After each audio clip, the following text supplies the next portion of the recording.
Davant del fenomen de la immigració, el comerç té que respondre intentant que aquests nous vinguts que obren botigues o treballen en el sector s'integrin el més ràpidament possible a la nostra activitat comercial i a la nostra ciutadania.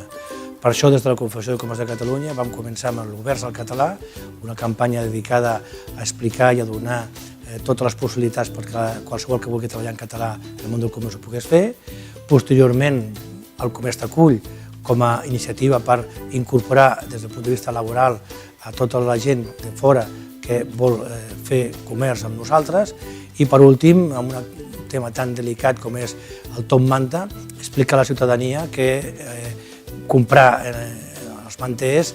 és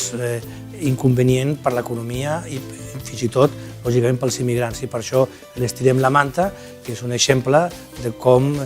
podem canviar els hàbits dels ciutadans